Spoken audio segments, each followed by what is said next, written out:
How y'all doing? This is Chris Snellgrove, and you're at the beginning of episode number 7 of Collin Earl's The House of Grey. Monson's got some guts, right?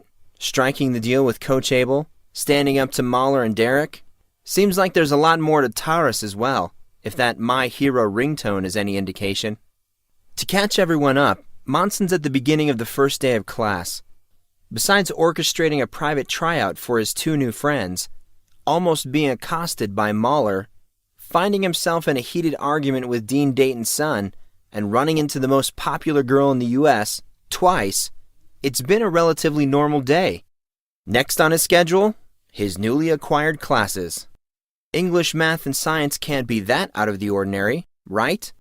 Well, hang on as we dive into episode 7.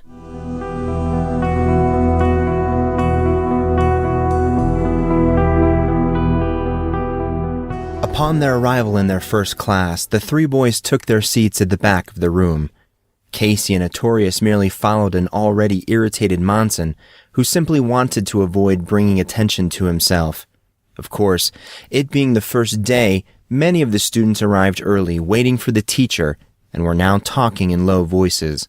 They waited in vain, however, as the start of the class came and went with no teacher, not even a hint of one. "Where is she?" Monson realized that he was whispering, although he did not know why, as there was not anyone in the classroom that cared if he talked. "I don't know, bro." Casey eyed the rest of the class, all of which were starting to get restless. "I heard she's a little weird. Maybe she's looking for some sort of dramatic entry. You know, music, lights, and such." "Oh, you'd love that, wouldn't you?" said Monson as he placed a binder on his desk. "You and your movie mania." "Of course, bro. I maintain that life would be a great deal more interesting if people broke out in random song and dance, supported by a laugh track." "You're insane. You know that, right?" "Ask me no questions. I'll tell you no lies." "That doesn't make any sense." They lapsed into silence, though the room was far from quiet, the students growing more boisterous as time continued to tick away. "Where could she be? Maybe she's sick. Isn't there like a 15-minute rule?" "This is BS. "Well, she'd better get here soon or she's going to have a mass walkout. Probably not the best thing to happen on the first day of class." "I'm sure she's coming." Artorius was flipping through his textbook. "My cousin told me that Miss Blake has a fondness of theatrics. Apparently last year she showed up in a gorilla suit." "Weird, bro. She must have been a drama major in college. Only people that can't cut it in the outside world pull crap like that. I mean, seriously." He was cut short when snickers from his opposite side made them all shift in their chairs. A girl with lank, shoulder-length brown hair and thick square glasses with ridiculously large rims sat next to them giggling as she looked down at the same textbook that Artorius was thumbing through. She was looking at a page entitled Harriet and the Moonbeam and turning a pencil idly in her hand. "Whoa, where did you come from?" The girl gave him a curt look. "I've been here since you sat. Am I really that unworthy of notice?" Her voice sounded overwhelmingly forlorn. Casey gave her a funny look, clearly indicating that was exactly what he thought. Monson punched him in the arm. "Ouch, dude. What was that for, Gray?" "You know exactly what it was for." Casey held up his hands. All right. I wasn't going to say anything." Monson turned towards the girl, looking for something to say. He saw the book she was reading. "So, do you like to read?" The girl did not answer at once. She continued to look at her book, then turned towards him. To everyone's surprise, she asked, "Aren't you the new Hornbeer?" Her voice changed. Now it sounded frilly, girlish, and annoyingly high-pitched. She stared at his face with a mix of horror and wonder. This annoyed him. It annoyed him a great deal. Yeah." He studied the girl for a moment, staring into slightly protuberant eyes. "You look slightly familiar. Have we met?" "I don't think so." The girl gave him a coy little smile. "But I wouldn't mind getting to know you." She pushed her glasses farther up the bridge of her nose and followed with a slight wink. He turned to look at Casey and Artorius, searching for some kind of guidance. They said nothing and just sat staring on. With no guidance coming, he looked back to the girl. Really, I'm flattered, but I don't even know your name. Why don't we start there? Miranda. Again, she smiled at him. Monson. He placed his hand on his chest. This is Casey. He slapped Casey on the back. And the big guy on the end is Arthur. Don't call me Arthur. Sorry. Pleased to meet you all. She stared at each of them in turn, giving them all the chills. It was as if she was sizing them up for some sort of show. Something about this girl did not feel normal. She continued to scan them, eventually settling on Monson. So, how do you like corn so far? Can't complain. And really, he couldn't. I have a really nice apartment. A really cool... Monson paused, thinking. What was that word Brian used? Manservant, yeah. And it seems like our teachers are going to be pretty cool at least. Oh, really? Well, I guess I can't really say for sure. I've only met one. And it doesn't seem like we're going to be meeting any more. Not this hour, at least. What a fruitcake. I could be working on my screenplay right now, bro. He said this to no one in particular. Come on, Casey. Let's not jump the gun. There could be any number of explanations for her being late. Yeah, like she's crazy. You're hopeless. That's right, Casey. You shouldn't really judge without all the facts. Often your first impression is not the correct one. She paused and looked off into the distance. Her eyes whipped back to Casey. Then again, sometimes it is. What do you mean? What kind of teacher lets their students sit alone for like 20 minutes on the first day of class? The girl gave him a sly little grin, but did not answer. It was in that moment that Monson had to wonder if... No, it couldn't be. I don't know. She turned her attention back to her book. One trying to prove a point, I suppose. Casey gestured to the waiting students. Seriously, what could the point of this possibly be? I think you should probably figure that out for yourself, Cassius. Wait a minute, Monson thought. Cassius? Casey made to answer, but Monson interrupted him. I don't think you want to say anything else, Cassius. Dude, why are you calling me... Very good, Mr. Grey. Her tone was different again. It sounded cool and rich, but he could still feel the traces of the young girlish undertone from moments ago. You have been very helpful in proving my point. I was told you were a sharp one, but who would have ever imagined that you were this sharp? When did you figure it out? Monson looked at her keenly. I think I knew from the beginning. He did not really, but he thought he might as well own it. One good thing was he did know where he recognized her from. Orientation. Artorius and Casey gaped, bewildered at the sudden change. Monson just laughed. Oh, do not worry, boys. You are indeed missing something. I'm sure it will be made clear momentarily. Miranda pulled off her glasses, which she apparently did not need. She looked at them with deep, smoldering eyes that really did not go with her lank hair. How did Monson not notice such eyes? They were beautiful, but a touch off. It was then that he noticed she was wearing contacts. Contacts and glasses? One of them had to be fake. Probably the glasses. He could not think of another reason to wear both. So, now what happens? I'll show you. She stood up and remained for a moment next to her seat as she righted herself, smoothing out her top and straightening her skirt. She walked towards the front of the classroom. Other people in the class started to notice. All the idle chatter died down as people watched, curious as to what this girl would do. He could not see her face as she walked, as her back was towards them, but he could only assume what was on it. Miranda stood in front of the class, a calm, grounded expression on her face. It was vastly different from the flighty demeanor she displayed mere moments ago. Evidently, her acting was better than Casey originally thought. She smiled at the different students, who seemed to finally comprehend what was happening. She turned to write on the blackboard and wrote as she spoke. My name is Miranda Blake. She turned and looked at the class again, smiling to show an even row of very nice teeth. A girl in the front row leaned to one side as a second girl listened. She said something inaudible, and they both giggled. Miss Blake gave them a sharp look, and they desisted. She continued, "You may call me Miranda. Any questions so far?" No one in the room spoke. "Excellent." She suddenly dipped back into her flighty voice she used earlier. "I want to pose the following question that I want all of you to ponder before we call roll and review the syllabus." Monson chanced a glance at the rest of his classmates, who were all looking mildly interested. He watched as Artorius's eyes suddenly grew very large. Slowly, he turned back to look at their professor. Miss Blake removed her hair, which just happened to be a wig. Long, blonde, curly hair, not unlike Kylie's, sat bound in a net-like piece of cloth that held it in place. She untied the net, allowing the confined curls to fall. With this simple action, Miranda Blake captured her class's attention. "This class is far different than your average English class. We, as pursuers of knowledge, will not only stick to the mere workings of literature or the mysteries of theater.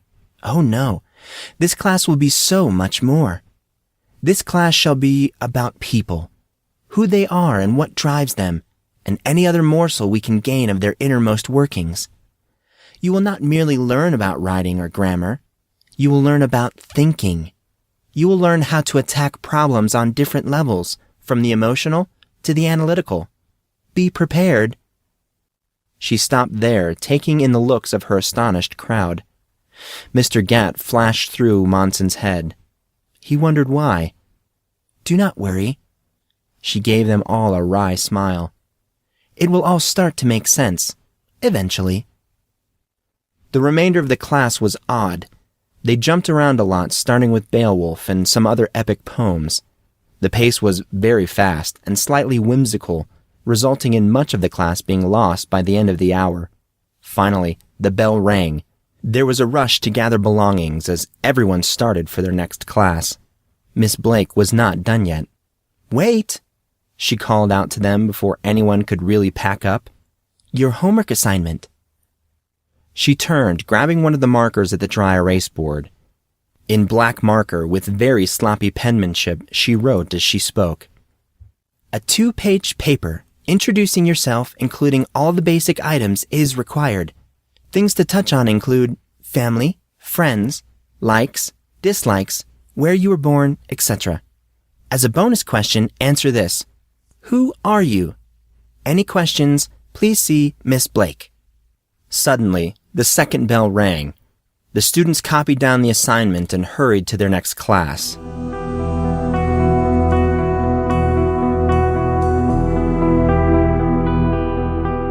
The rest of that first day, with all the classes, people, and interactions, was disjointed and distinctly new. Monson knew from his journals and fragmented memories that he had been homeschooled. Why that had been the case, he was not sure. He was not that far in the discourse of his journals.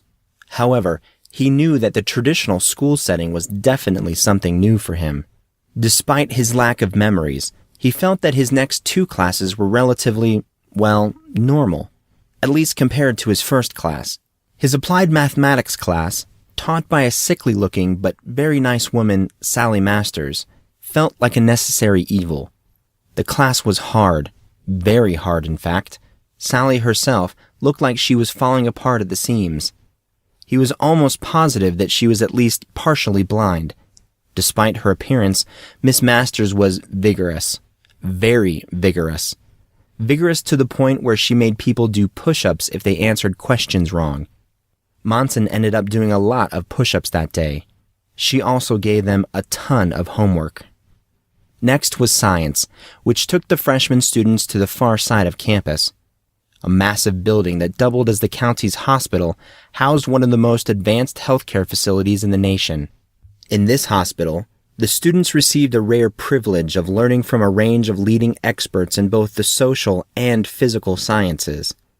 Apparently, Corn's opinion was, since there are so many fields of science, that Corn students should receive guidance from the best in each of those fields. He learned that for their first few weeks, Professor Scott Lucas, a bioengineer from the University of Washington, would handle their biology credit, while Henry Cast, Ph.D., Professor Emeritus at Bowling Green University, would lecture them on basic sociology. The two professors were very knowledgeable, without a hint of personality. It was all very impressive, yet it was so boring, dude, yelled Casey as they walked out of the building an hour and a half later. Monson looked around, hoping they were far enough away that no one would overhear them. Luckily, he only saw students. Ugh! If we have to sit through another one of those lectures, I might have to take myself to the top of Mount Rainier and jump off it. Well, that's just silly. Don't try and stop me, Gray. I have no intention, Casey, of allowing their artistic repression, Casey, to dampen my poetic spirit, Casey! Casey abruptly stopped talking. What?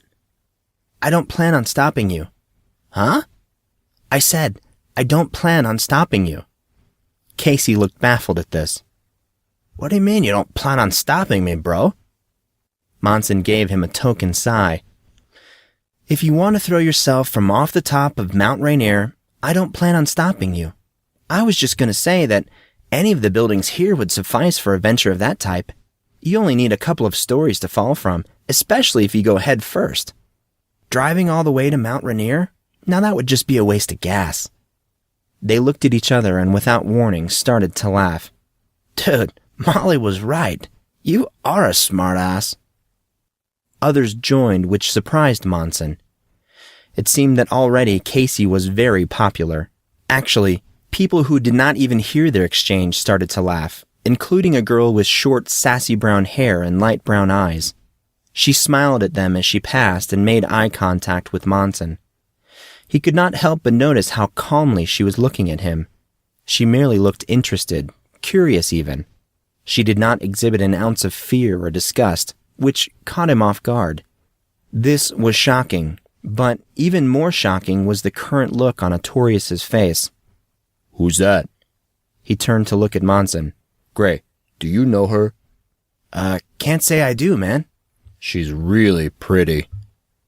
Monson started to reply, but stopped when he noticed a strange glint in Artorius' eye. Artorius advanced very quickly, leaving Monson and Casey in the middle of Casey's adoring crowd. Monson turned towards Casey, speaking quietly. What on earth was that about? Casey looked a little uncomfortable. He shook his head. Artorius, man. The dude wants a girlfriend. Monson waited, thinking that surely that could not be all there was to it.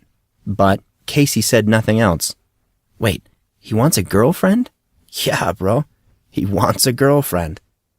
Is there something I'm missing here? It's a long story, dude.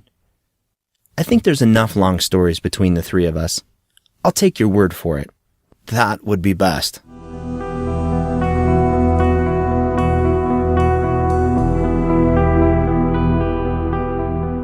The two of them did not see Artorius again until about 40 minutes into lunch. Monson and Casey found a spot in the back corner of the cafeteria where they tried to remain unnoticed by their fellow classmates. He felt that this said something about Casey. Despite his popularity, Casey appeared not to be the type of person to bask in the admiration of others.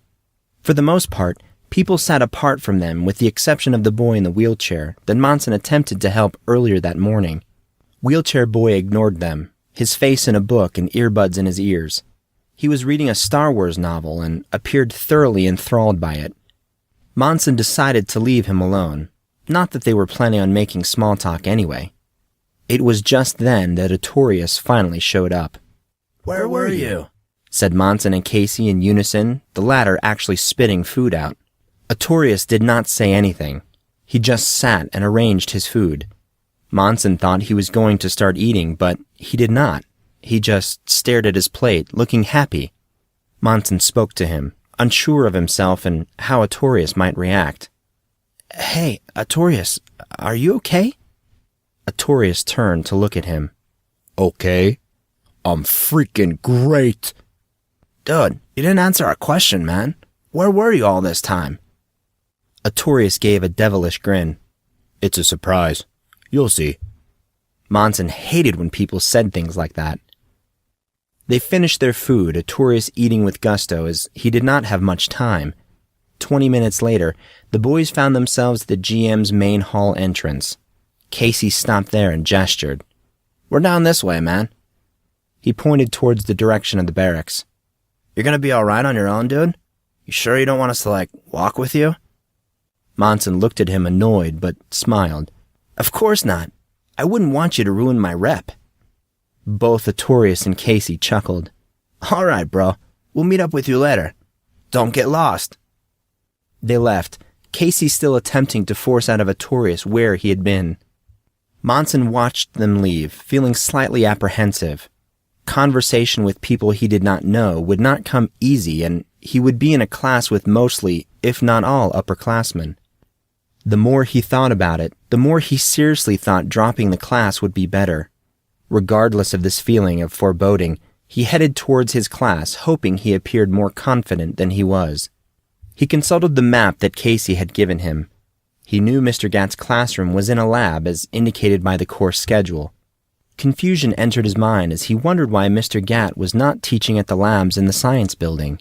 Plenty of labs remained conspicuously unused. He had seen them. Actually, now that he thought about it, why teach a history course in a lab in the first place? Weird. He pushed the thought from his mind. Worrying about it was not going to get him to Mr. Gatt's classroom any sooner. He consulted the map again. Taking his bearings, he wandered towards the west side of campus. It took longer than expected, nearly 10 minutes to find what he thought was the correct path.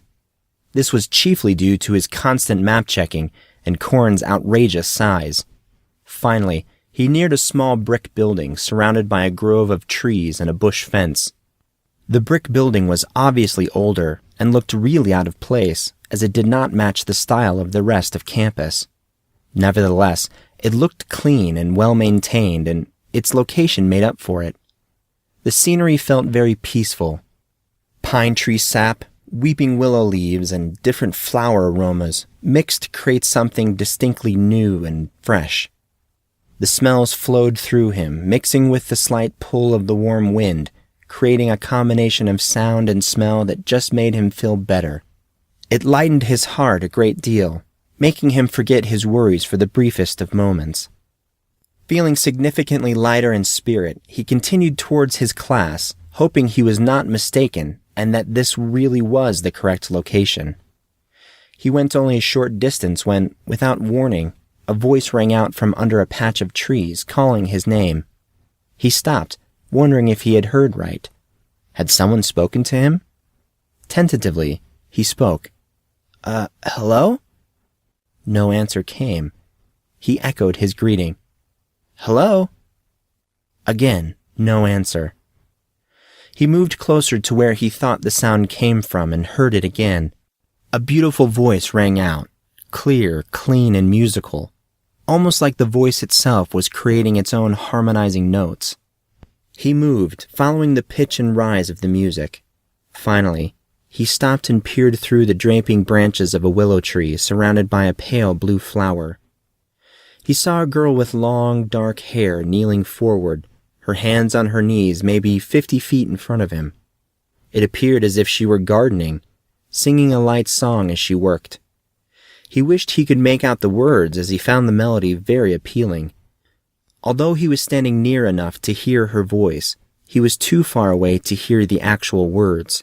He continued to listen, finding his mind lapsing as if his thoughts were skipping a beat. Suddenly, the girl stood up.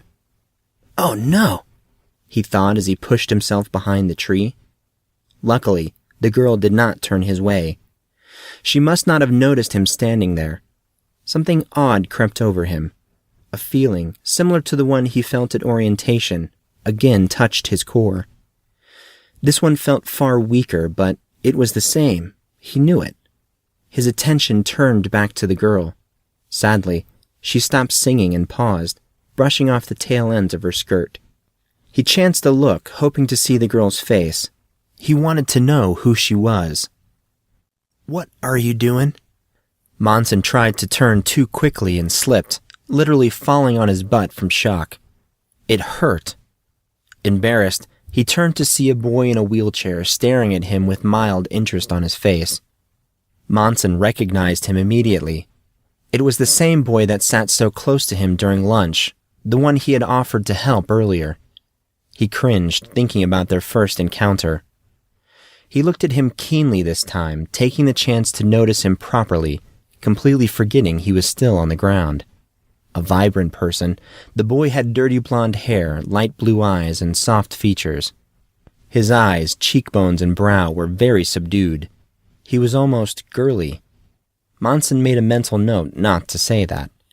Beyond this, the boy's eyes projected something of his strengths, and he could see a single, overbearing, all-encompassing feature shout from his countenance. Intelligence. Overwhelming intelligence. Monson's vision blurred as he looked into the boy's eyes, which forced him to blink. Monson waited for the reaction to his appearance. The boy's eyes did not even flinch, but he sensed a certain degree of remorse. He heard rushing from the direction of the girl and stole a glance over his shoulder. She was gone.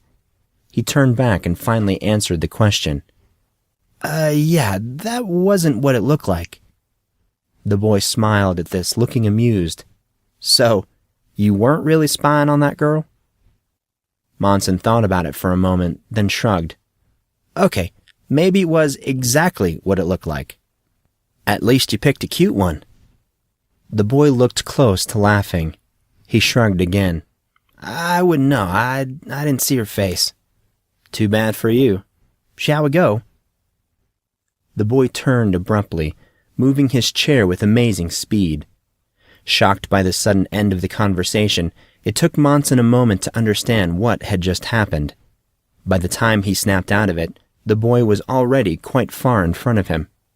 "Can chairs really go that fast?" he thought. He scrambled after him, not even taking the time to tidy his now thoroughly disheveled clothes. They moved quickly up the path toward the front door of the building. As they neared the entrance, he hesitated, not knowing if the boy would accept his help this time. He decided it did not matter and rushed forward, catching the door handle and swinging it open right as the wheelchair rolled through it. "Nice one, Grey." The boy in the wheelchair continued rolling down the hall. "Thanks," Monson muttered, stepping through the door himself. He rushed after the boy, catching up with him halfway down the hall. "Wow, you're really fast in that thing," Monson stammered through his puffs of air as he was barely able to keep up with the rolling chair. "Have to be, I guess. They don't give us very long between classes now, do they?" "That's certainly true. I think I've been late to almost every one. Well, spying on girls doesn't help." "Shut up." The bell rang as the two entered a very large room.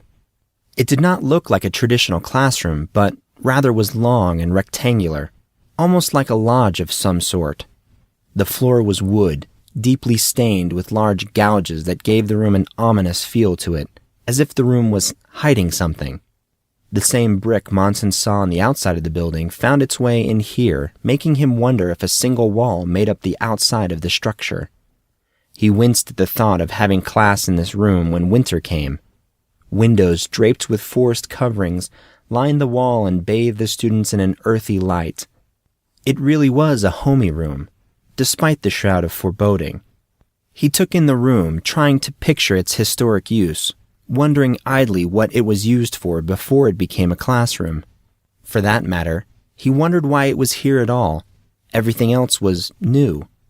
Why was this obviously out-of-place building still here? He came back to himself as a boy bumped into him on the way into the classroom. He suddenly remembered he was late. He scanned the room of older students, seeing many of them still milling around, chatting idly. A large group congregated towards the front of the room around a single individual who he could not see. He saw a seat in the back corner and started for it, but stopped, glancing over his shoulder at the boy in the wheelchair. The boy smiled and nodded, indicating that Monson should continue. Monson moved quickly to his seat, sitting the moment he got close. How uncomfortable! He could actually feel the stares of the older students sitting around him, many gazing at him with distaste. The boy in the wheelchair was looking at him from across the room. He smiled, and the boy nodded back, then shifted his chair forward. "Man," Monson thought, letting his own attention trail off. He forgot to ask the boy his name. He thought he should not be too hard on himself. Their conversation was not exactly lengthy. He felt pleased at the boy's change in attitude from when he tried to help him earlier. At the entrance to their scheduling session earlier, and again at lunch, the boy seemed very distant. Monson did not exactly try to engage him in the lunchroom, but he seemed so unapproachable then. He stopped as something occurred to him. The boy, he called him Grey in the hall. That couldn't be right. He did not remember telling him his name. How did he know? He racked his brain trying to remember. Consequently, he found the chattering of the students very annoying. A creak sounded as Mr. Gatt entered the room carrying a large box. The sound jarred Monson's attention, and he looked up towards the door. Mr. Gatt looked as slick as ever in the same blue three-piece suit Monson saw him in earlier that day. He placed the box on the table and opened it, still not speaking, not even looking at the class. Most of the chattering had died down by now, as the students became interested in what Mr. Gatt was doing. After the box was open, he reached inside and fiddled around with some unknown objects. He pulled out 2 glossy sheets that almost looked like posters and set them down on the table. Monson tried to get a look at them, but Mr. Gatt moved too quickly.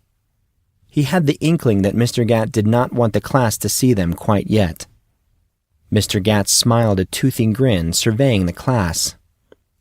"Good afternoon, everyone. Welcome to my class." He looked excited, almost buoyant. "We should start with the roll. I do not know all of your names. This class is bigger than I expected." The students just stared at him in a silent state of admiration and said nothing. There were far more people in here than Monson anticipated as well. He looked around, counting, although his back corner seat made it difficult to see everyone. As far as he could tell, there were at least 30, probably more. That was odd. What normal, healthy high school student wants to take a class on experimental history? He labored with this for a moment, but noticed something both interesting and a bit shocking. He looked to the seat beside him. "Were you always there?" A pair of deep green eyes sparkled as they peered into his. "No, I saw you sit down and thought I would come and keep you company." He looked quizzically at his new neighbor. "Now, why would you do that?" She smiled. It looked a bit devious. "Why do you think I would do that?" He honestly had no idea. This girl could not be interested in him. Could she? No, of course not. He blurted out without thinking. "I don't know, my dashing good looks?" She laughed. It was a nice sound. She failed to answer the question, though. She simply adjusted herself in the chair, a very innocent look on her face, and turned, giving her wholehearted attention to Mr. Gatt. This annoyed Monson a great deal. He hated being ignored. He spied on the girl sitting next to him. Taurus green, bottomless green eyes, long strawberry blonde hair, and a demure, creamy face. She was smoldering, like being near her alone could overpower you. Her looks, her smell, her temperament, it was all very appealing. At least, that's what everyone said. This was the current it girl, the daughter of some famous Hollywood actor.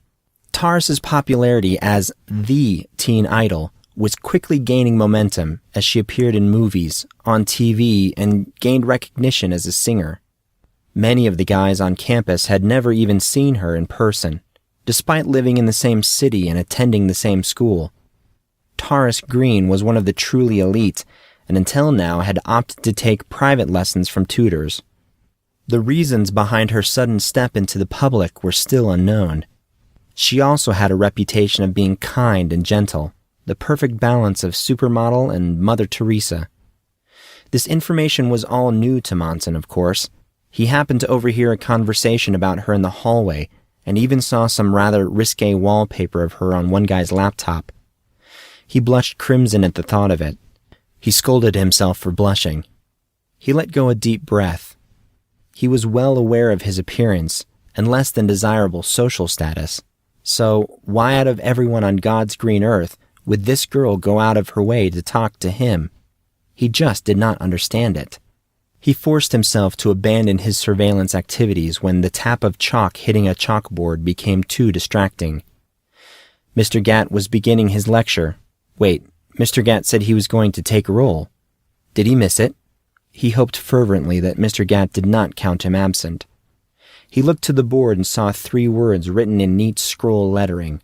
Fact, truth, belief. Mr. Gatt turned towards the class. I want all of you to take out a sheet of paper. They did so with a great deal of shuffling. Is everyone ready? Good. He looked at the class, and grabbing one of the posters, he turned his back to them again, at the same time saying, Write the definition of these 3 words. He pointed at each.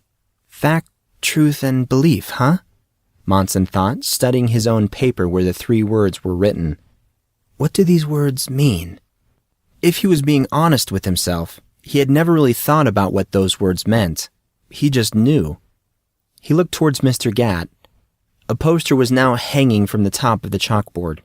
It looked like a picture of an oil painting, an old one, probably 17th century, though he could not say for sure. It reminded him of a special he watched on the History Channel about painters through the ages. This particular painting reminded him of some of the works from that period. He looked closer, leaning as far forward in his chair as he could. The picture depicted an older man, standing pleasantly in the frame. He was wearing a funny pointed hat that was a midnight blue and accented with gold trim. A long white beard with streaks of silver hung to mid-chest and contrasted nicely with a star-covered robe of the same color as the hat. The man leaned against the wall in the picture, like it was a portrait, and had a very serene look on his face. He heard Taurus whisper out of the corner of her mouth, He looks like a wizard. She looked amused. Monson did not say anything to her, but scrutinized the picture more closely. It did look like a wizard. However, he was saved the trouble of guessing further as Mr. Gatt spoke. Mr. Peter Sharin. He spoke softly, but it sounded like a command. Will you tell me, perchance, what you wrote down for the first word, fact? He heard a boy with a heavy accent speak, but he could not make out the words. He was not the only one. Many of the other people in the class must have missed it as well, as many looked confused. Monson strained his ears, hearing the boy named Peter speak again, only louder this time. A fact is something that actually exists. You know, something observable. While he could hear Peter this time, from his thickly accented voice, Monson still did not have a clue where the boy was from. Wanting to place a name with a face, he actually stood up slightly, hoping to see Peter, but to no avail as his back was to him. This problem solved itself, however, when Mr. Gatt next spoke to Peter. Excellent. Will you come and write your answer on the board? As Mr. Gatt held out a piece of chalk, Peter stood up reluctantly and walked forward, taking the chalk in his hand. He wrote his stated definition in neat, curly-Q handwriting under the word fact. Peter handed the chalk back and started to return to his seat. Monson recognized him instantly. He was one of the boys who had held him up in the halls earlier that day. He felt a lurch in the pit of his stomach. This could be bad if some of those other boys were in here as well. Mr. Gatt was not done yet. Derek! Mr. Gatt gestured towards the front middle row of students. What about you? What is your definition of truth? A smoothly arrogant voice shot out from the rows of students. Monson grimaced. No, it couldn't be. What are the odds? He thought to himself. Derek was already answering. I think truth is a relative concept. There's no absolute truth or fact. But if I had to come to a real definition, then I would say truth means conformity with fact or reality. To follow truth is to follow fact or reality. Monson gaped at the answer. It was deep and insightful. Maybe not totally correct in his opinion, but it was outside the box of normal understanding. He thought back to his encounter with Derek in the hallway. The older boy had come across as such an idiot. It was quite obvious that he was not. Mr. Gatt also looked pleased with the answer. He smiled, almost wickedly, as if he had forced Derek to give this answer. "Interesting answer, Mr. Dayton. Will you write that on the board?" Like Peter, Derek moved towards the board, wrote out his answer under the proper word, and turned back toward the students. He started to walk to his seat, his eyes scanning the room. He stopped suddenly, almost comically, as he gazed on Monson. His gaze flickered, and an angry flush started to wash over his face. At the time, Monson admitted he had no idea why Derek was so upset. It was not until later that he realized it was not Monson that Derek was looking for. His gaze dropped and he focused on Mr. Gatt's voice. "Miss Harrison, will you round out our definitions?" No answer came. Mr. Gatt looked surprised. "Where is Miss Harrison?" He looked at the students. A chubby boy 2 chairs in front of him raised his hand. "I saw her at lunch and heading towards class." Mr. Gatt turned his attention to the boy. "Nevertheless, you do not know where she is currently?" Another girl towards the middle of the room raised her hand. "I saw her earlier, but I don't get the impression she was coming to class. I thought I heard her say something about the yard and practice." A look of comprehension splashed across Mr. Gatt's face, as if the girl's words were the missing piece of a rather difficult puzzle. While comprehension was apparent, it was plain that this did not please him.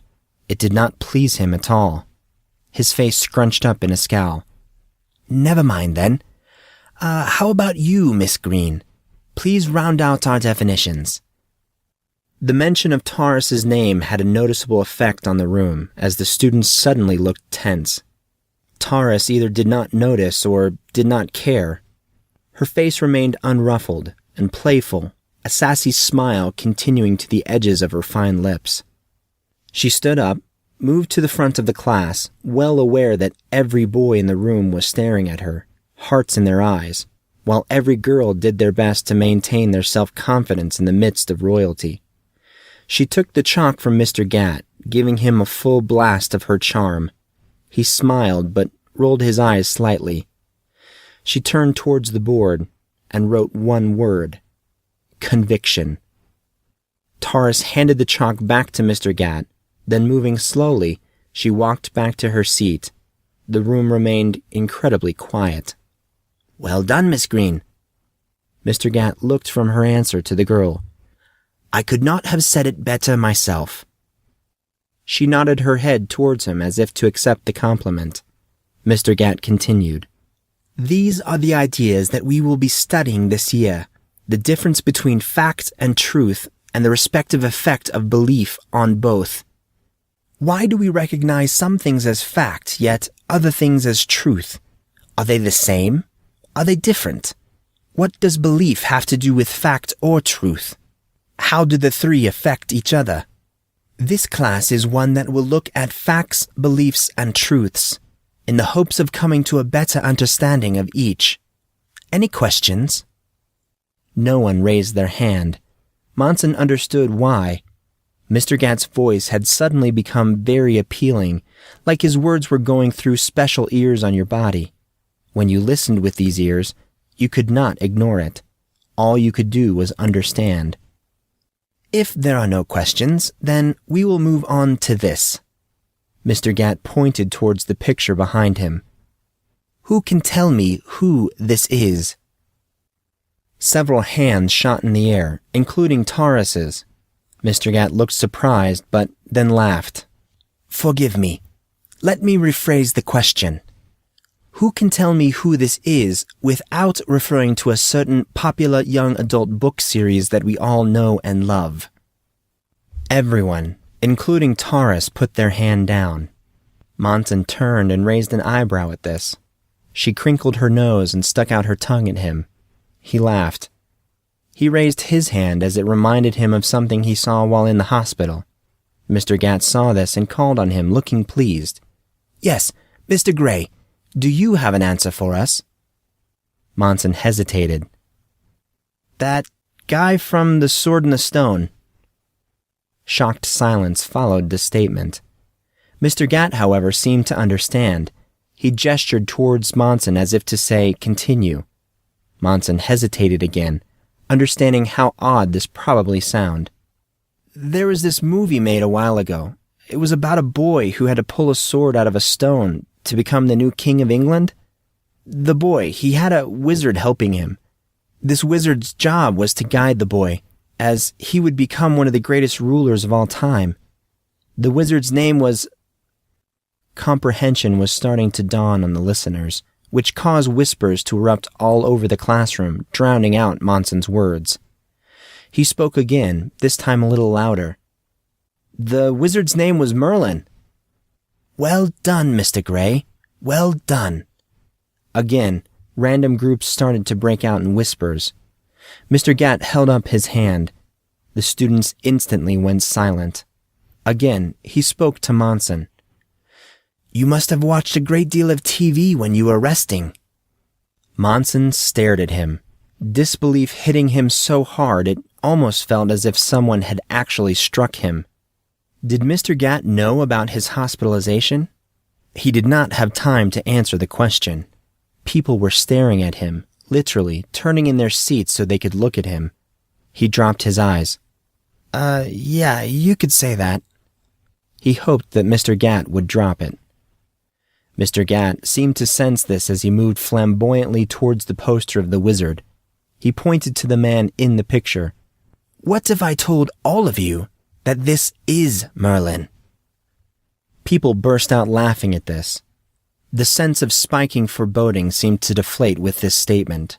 Even Monson laughed, knowing quite well that Merlin was a fictional character perpetuated by King Arthur legends. There was no physical evidence that the man actually existed. "I am quite serious." Mr. Gatt's words cut them off. Not just talking, however. Even their thoughts seemed to skid to a halt. The silence started to build again. In a quiet voice, Mr. Gatt continued. "Who was Merlin?" He was looking towards the painting, slightly glassy-eyed. "Was there a man who created a legend, or a legend that created a man? You must ask these questions. What are the facts? What is the truth? And how does our belief affect our perception? There are facts. There is truth. There is belief. We just need to find out what that is." The statement hung in the air. Suddenly, the bell rang. Most of the students jumped as the loud noise startled them in their current state of intensity. The class felt short, as if they had just sat down, but sure enough, it was time to leave. People started to move, gathering personal belongings and making their way towards the door. Tara stood up and gathered her things slowly, almost too slowly, like she was waiting for something. This quickly changed, however, when Derek Dayton started in her direction. She noticeably altered her pace as a result. When Taurus finished, she faced Monson, who had yet to move. The full weight of her gaze fell upon him as she tossed her hair and turned, looking over her shoulder. "Later, pretty boy." He just stared after her, as mystified by her behavior as ever. Derek gave him a really nasty look, then gave chase. Finally, as he was the last person in the class aside from Mr. Gatt, he grabbed his stuff and walked towards the front of the room.